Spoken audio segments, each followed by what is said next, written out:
The first scream wasn't his. It belonged to one of the handlers, an Uractel enforcer with 4 arms, obsidian black eyes, and skin that shimmered with thermoreactive scales.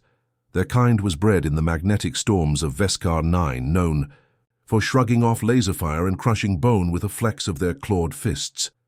But strength, like everything else in this galaxy, has limits, especially when it meets something it doesn't understand, something that doesn't belong.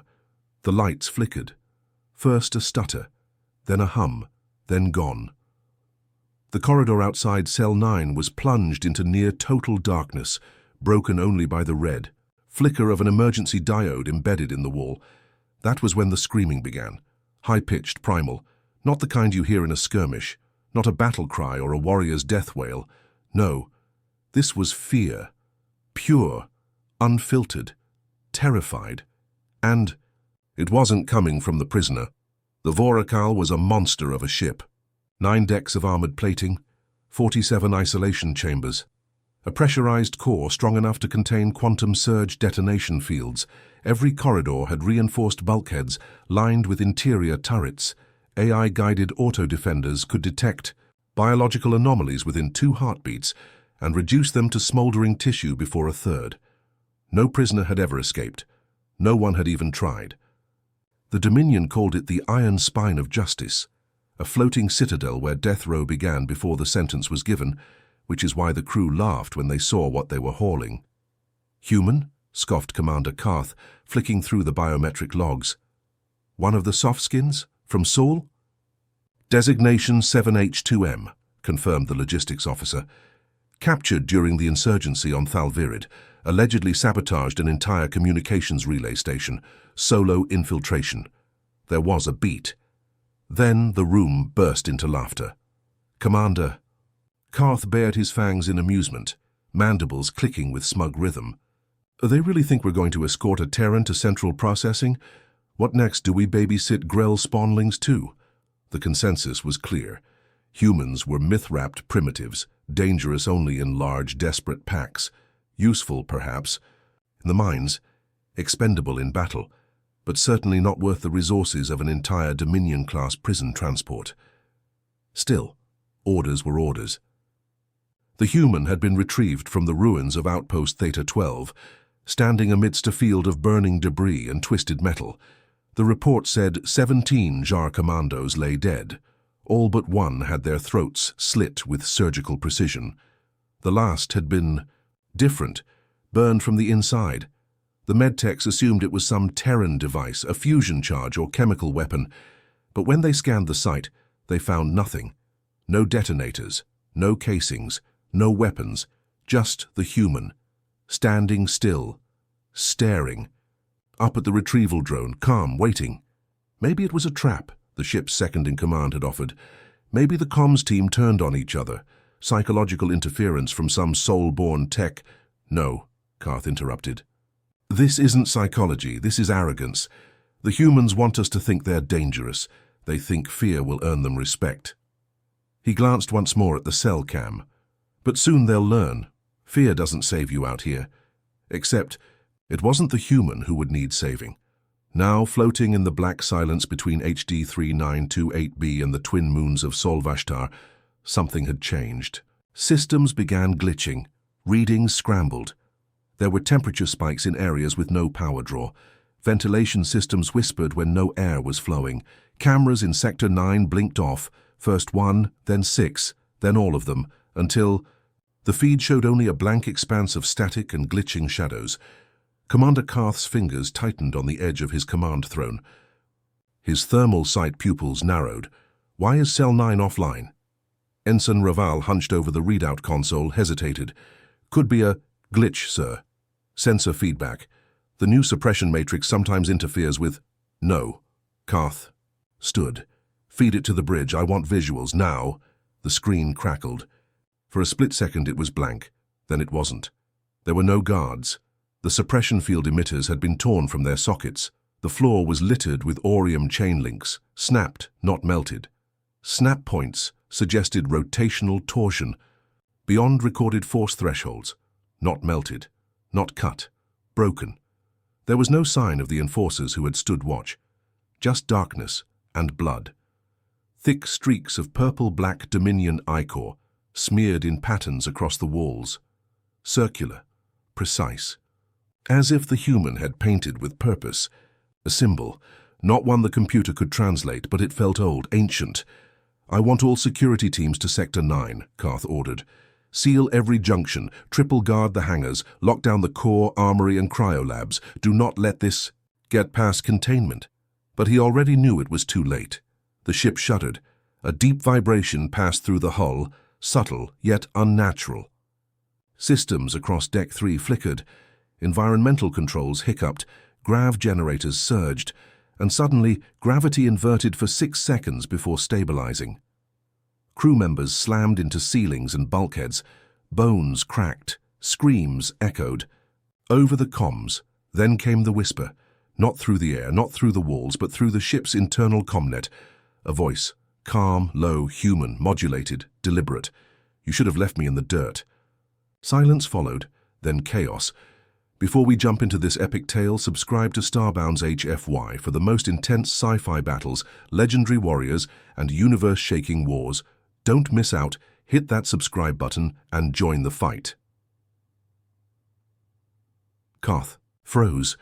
His crew frantically jabbed at controls, activating defense turrets, rerouting surveillance drones, deploying nanite gas clouds to isolate corridors. None of it worked. Cameras died across the mid-decks. Gravity pulsed again. Hull sensors detected minute structural changes, as if the ship was slowly, methodically being taken apart from the inside. "It's not sabotage," the science officer whispered. "It's war. This is war." Inside the hull, one deck fell. Silent, then another. The last report came from subsection 12, "He's in the walls." Those words chilled through the comms like a death knell. They hadn't captured a prisoner. They'd brought aboard a weapon, and it was awake. The crew of the Vorakal was now fully aware of the gravity of their situation. Only gravity itself was becoming an unpredictable force. It would surge at odd intervals, then vanish entirely, hurling the disoriented soldiers and officers into the air. At first it was just a tremor, a low hum that reverberated through the ship's bones. Then it became something far more insidious, a force, alien and unyielding, that seemed to grow with every passing minute, and no one understood it. Commander Carth's eyes darted from screen to screen, his mind scrambling to process the incoherent mess of data flooding his command center. The systems were buckling. Security feeds blinked in and out. The internal defense turrets, usually so reliable, were locked in a loop, their targeting systems malfunctioning, firing randomly into empty spaces. Crew members scrambled to restore control, but every command was met with silence, as if the ship itself were beginning to fight back. "Get me an update from Deck 7, Carth barked, his voice like a crack of thunder. The tension in the bridge was suffocating. Officers moved like ghosts in the flickering emergency lights. Fear was creeping in, and not just from the outside. The Vorakal had become a claustrophobic nightmare. There was nowhere to run, nowhere to hide. "Deck 7, sir." "It's gone," came the voice of Ensign Nira, trembling as she scanned her console. "There's nothing but shredded debris. The corridors, they've been restructured." Carth's heart skipped. Restructured? What the hell did that mean? The Vorakal wasn't just a ship, it was a fortress. Its walls were an engineering marvel, designed to survive orbital bombardment, reactor meltdowns, and extreme gravitational stress. Yet now something was bending its very structure. Sections of the ship had been compressed, elongated, twisted, almost like it was being reformulated. It was as if the ship were adapting. But to what? What had gotten inside? Check. "The environmental status," Carth ordered. "What about Deck 3? A moment later, the voice of the lead engineer crackled through the comms. "Sir, the atmospheric integrity of Deck 3 has dropped below critical levels. It's like the air pressure's been siphoned off. We're venting oxygen into space." This wasn't sabotage. It wasn't a technical failure. The Vorakal was being unmade. And what made it worse was the creeping realization that the human prisoner, Subject 7H2M, wasn't just any prisoner. The fact that it was one human, A single Terran tearing apart a ship designed to carry hundreds of thousands of prisoners, military personnel, and valuable cargo was an unsettling truth. The silence in the bridge was thick with disbelief. But there was one thing they knew for sure. The human wasn't here to escape. The ship itself was being consumed from the inside. And then, without warning, the lights flickered again. Once, twice, and then everything went dark. For what felt like an eternity, there was nothing but the pulse of the emergency lights, distant and red, casting long, shadowy streaks across the walls. The Voracal had gone completely dead. No hum of power, no distant rumble of engines. The calm before the storm. Karth didn't wait for anyone else to speak. He was already on his feet, pulling his long-range plasma cutter from his side and striding toward the door. "Prepare to move out," he ordered. "I'm taking a team to Deck 12. We'll handle this ourselves." The door slid open with a hiss, revealing the chaos beyond. The corridors were unrecognizable. Metal panels had been torn from the walls, their edges singed as if something had burned through them with unnatural precision. Alien glyphs, unrecognizable and ancient, scrawled themselves across the surfaces in jagged lines. They were inscribed in thick, dripping ink that seemed to pulse with a life of its own. And as Karth's team moved through the eerie silence, they could feel the weight of an unseen presence, watching them. The hallway stretched out before them, but instead of the familiar, sterile corridors, there was an oppressive atmosphere. Now. The air was thick, laden with an almost metallic taste. There was a shift in the air, a subtle vibration that was faint but undeniable, like the ship was no longer simply functioning as it should. "What's the status on the comms?" Karth growled, glancing back at the tech officer who was attempting to get a signal through to the command deck. "Still nothing, sir," she replied, her voice strained. "I can't reach anyone on Deck 9. It's like the whole ship's gone silent. No communication, no backup, it's just us." A sudden crash echoed from somewhere ahead. The sound of metal scraping against metal. The scraping grew louder, closer. And with it, the unmistakable scent of burnt ozone. A sharp, acrid smell that stung the eyes and made the throat tighten. It was then that they saw it, emerging from the gloom ahead, where the light from their emergency torches barely cut through. The darkness was the unmistakable form of the human. His back was to them, motionless, as if waiting. His clothing was torn, singed, and coated in something that glinted in the dim light, scraps of the same strange black ink that adorned the sea walls. It wasn't the look of a prisoner. It was the look of a hunter. Karth's breath caught. Something in the air shifted, like a cold gust from an open door on a forgotten planet. The human didn't move, but his head tilted just slightly, as if he were listening to something in the walls. Then, slowly, the human turned. His eyes were, the only visible part of his face, dark and unblinking. They stared at Karth, piercing through the dim light like twin voids. A smirk curled at the corner of his lips. "Is this your ship?" the human asked, his voice low and steady, yet carrying an unnatural weight to it. "I thought I'd make myself at home." The air around them seemed to freeze. Karth raised his plasma cutter, his fingers trembling with the anticipation of what was to come. His heart hammered in his chest as he watched the human's calm demeanor, and suddenly it hit him, the realization that this was no mere prisoner. This human standing in front of him wasn't just a survivor. He was something else entirely. It wasn't just the ship he was tearing apart. It was them. They were already doomed. The human didn't move as Karth's team slowly surrounded him, weapons drawn, their fingers hovering over triggers. The eerie silence stretched on, every creak of the Voracal's twisted hull amplifying in the thick air. Karth's mind raced. Every instinct screamed that this was a trap, but he couldn't figure out the nature of it. The prisoner, this human, was not behaving like anything they had encountered before. He was calm, collected, his eyes never wavering from Karth's face. You're not what you seem," Karth muttered almost to himself as he studied the figure before him. The man wasn't just surviving the chaos, he was directing it. The walls of the Voracal seemed to pulse in rhythm with his every movement, and the shadows around them seemed to creep, almost as if they were alive, responding to the human's presence.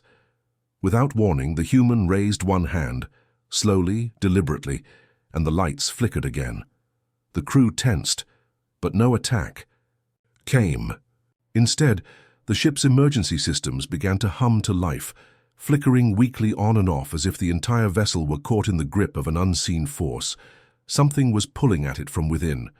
The Voracal was screaming, and this man, this human, was the one pulling the strings. "It's not you, is it?" Karth said aloud, more to himself than anyone else. "You're not the one doing this," the human's smirk deepened. "No, not exactly. But I've been invited, and I've been given the tools to do what must be done." "What do you want?" Karth asked, the words slipping out before he could stop them. There was something wrong with this situation, something his training couldn't quite quantify.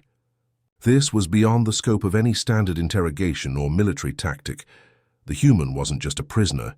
He was something else entirely. "I want what you've taken from me," the human replied, his voice cool, almost serene. "I want your ship. I want its power." Power. The word reverberated in Karth's mind as his soldiers shifted uneasily behind him. The Voracal wasn't just a ship, it was a weapon, an ark capable of wiping out entire fleets, a mobile fortress. The ship had been designed by the ancients, an alien race so advanced that their technology bordered on the divine. Yet this human, this prisoner, was standing here in front of them, seemingly untouched by the disaster that had unraveled the entire ship. Not only had he withstood the destruction, but he was speaking as though he understood every flaw, every system, and every breach in their defenses. "And you think you can control it?" Karth sneered, his mind still racing but with an edge of defiance. "You're just a human. You're nothing." The human's eyes flashed, and for a brief moment, Karth thought he saw something otherworldly within them, something ancient, something beyond the bounds of humanity. "I am the ship now," the human replied, his voice a whisper that seemed to echo in Karth's skull, though the human's lips didn't move. "And it will bend to my will." The words sent a chill through Karth's body, but before he could react, the ship groaned, a deep, resonant sound that filled the entire corridor. The walls seemed to ripple, the metal twisting and reshaping, as though the ship were being melted and reforged in an unseen forge. It wasn't just the ship. The very air felt different. The energy around them began to warp. They could feel the ship's core, the pulse of its energy beating irregularly, like the frantic heartbeat of something alive. "Get him," Karth growled, finally breaking the paralysis that had settled over him. His team lunged forward, but as they closed the gap, the human's outstretched hand twitched and suddenly, everything in the corridor snapped into complete stillness. The crew members were frozen in mid-air, motionless, weightless, as though time itself had come to a standstill. Karth's heart pounded in his chest as he struggled to move, but his limbs were locked in place.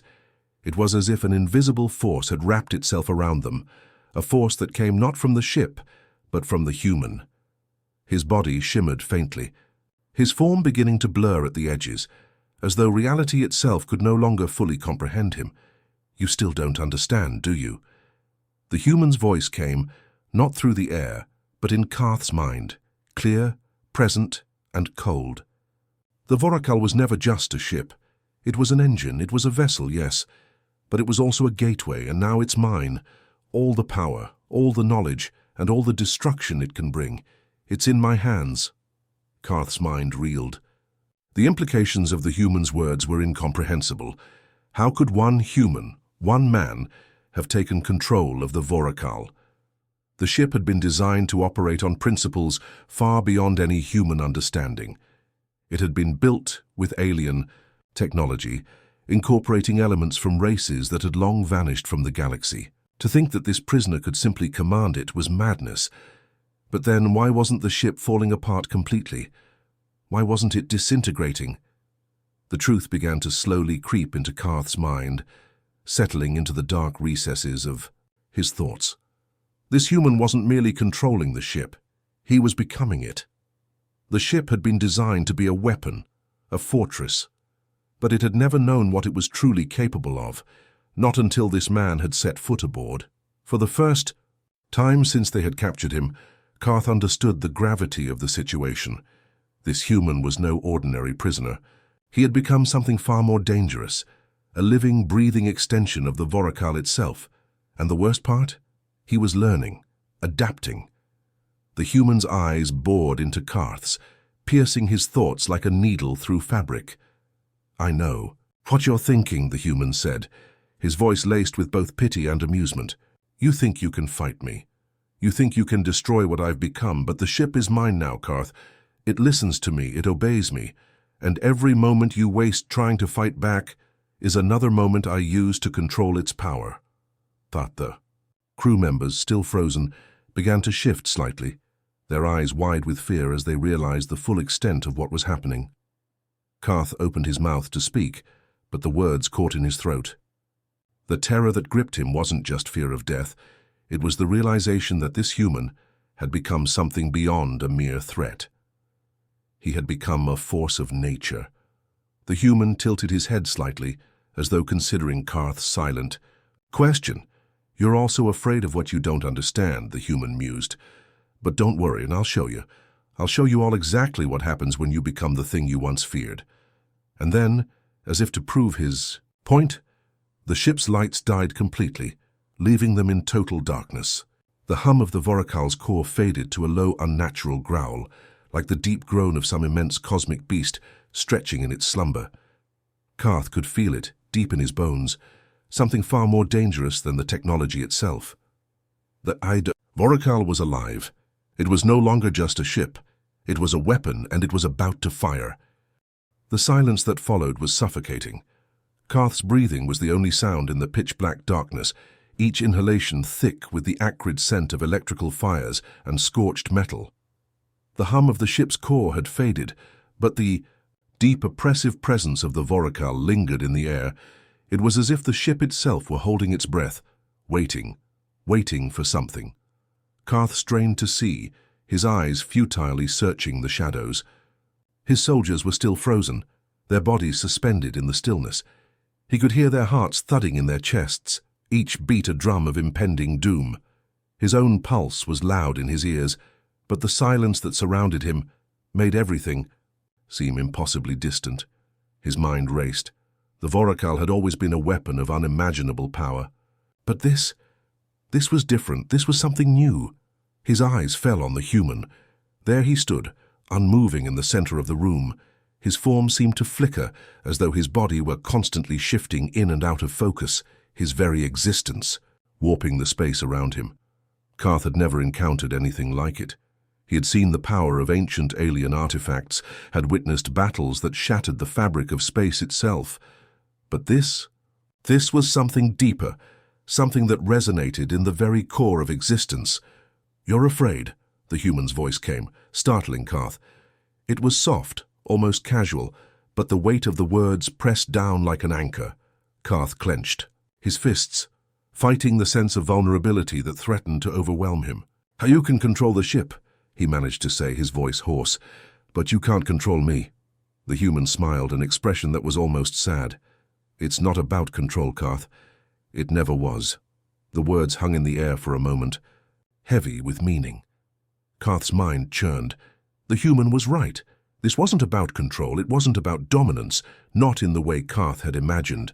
This was something more profound. The room trembled slightly, and Karth could feel the change in the air.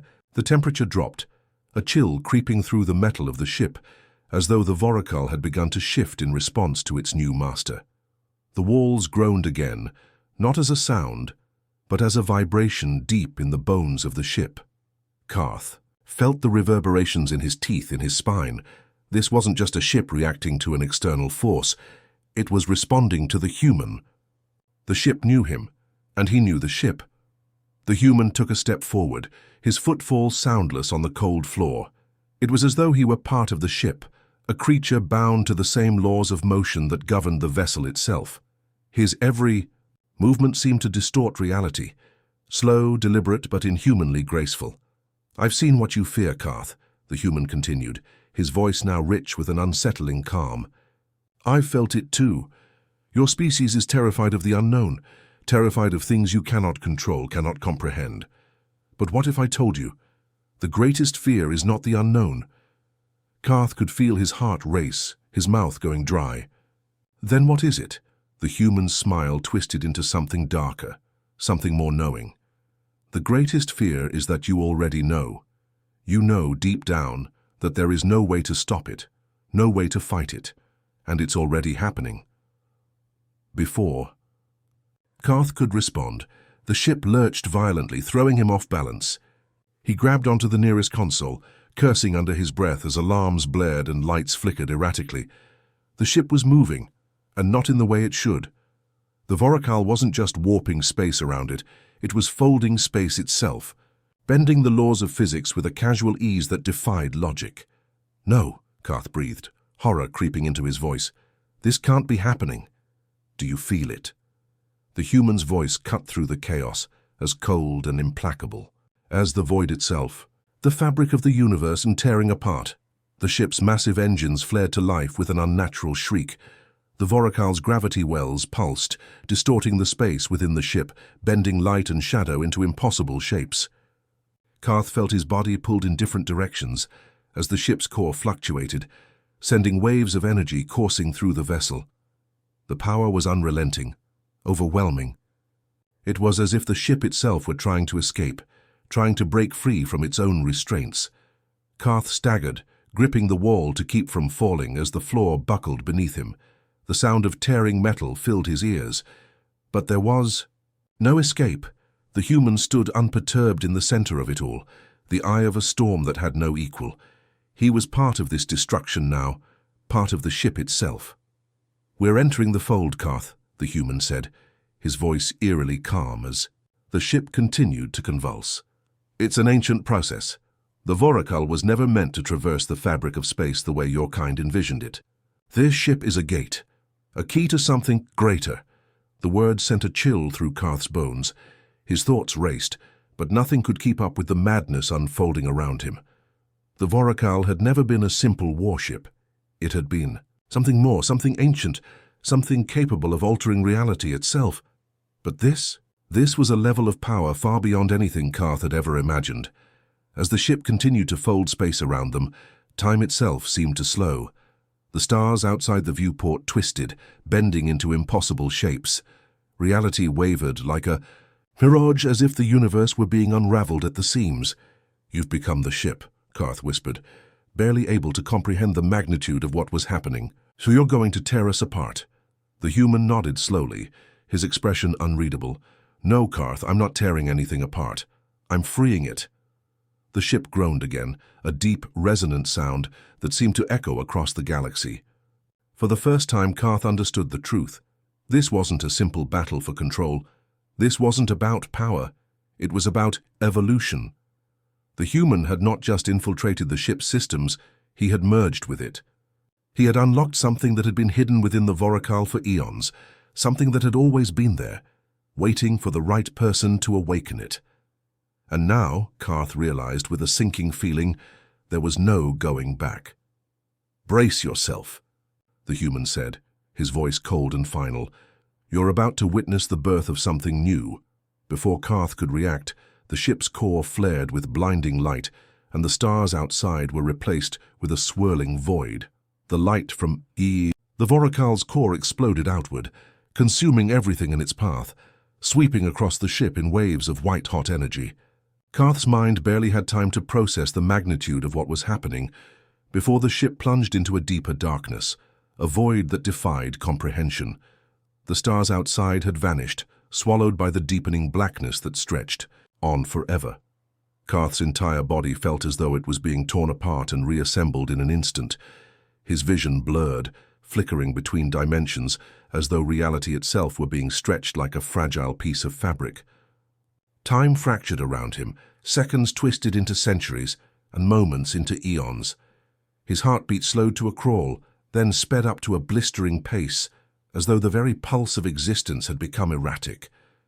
He could feel his cells trembling, vibrating on the brink of dissolution, and yet he was alive, somehow. He gripped the console in front of him, his knuckles white with the effort. His mind was unraveling. There was no way to understand what was happening. But the human was still there, standing at the center of it all. His presence, more than a mere body, now radiated something beyond the limits of comprehension. Karth could feel his gaze, even though he didn't need to look. It was as though the human had reached into the very fabric of space and was now pulling at it, weaving it into something else.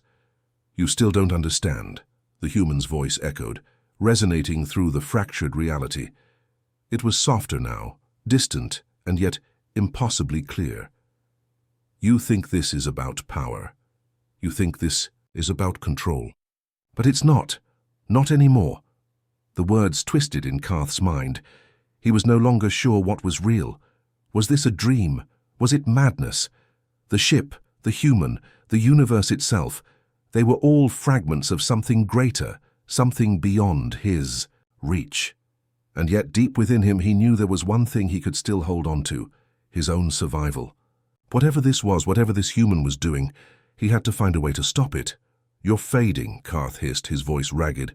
The ship is no longer what you think it is," the human interrupted, his voice now laced with an almost eerie calm. "The Voracal was never a weapon of war, Karth. It was a vessel, a conduit, and you were the ones who were always blind to it, always too focused on your power to see what was really before you." The ship groaned again, its massive form trembling. As the space around it continued to warp and twist, Karth's senses were overwhelmed. He could no longer tell where the ship ended and the universe began. Everything had become one. The ship, the void, the human, all intertwined, bound by a force beyond understanding. "Why didn't you just kill me?" Karth spat, struggling to maintain his composure. "Why bring me here? Why show me this?" The human's gaze turned cold, and Karth felt a shiver run down his spine. "Because you needed to see. Because your kind needs to understand what you're dealing with before it's too late." Suddenly, the room around Karth shifted. The walls of the ship folded inward like the petals of a flower, but it wasn't a physical movement. No, it was something deeper, something primal. Space itself seemed to collapse, folding over itself, creating impossible geometries that Karth could not comprehend. The laws of physics, of time, of space, of matter had broken down. This was a new kind of reality, one where the human's words seemed to hold more weight than the very structure of existence. Karth could feel the pull of something vast, something infinite. It was as if he were being drawn toward the center of the universe, toward a singularity, a point where everything converged. And yet he was not alone. There was something else with him, something ancient, something hungry. What is that?" Karth's voice was barely a whisper, his throat dry as he tried to make sense of what he was seeing. The human's eyes met his, filled with a kind of ancient sorrow. "That is the true nature of the Voracal. What you thought was a weapon, a tool for conquest, is merely the gateway to the fold. It was never meant for your kind. It's too late for you now."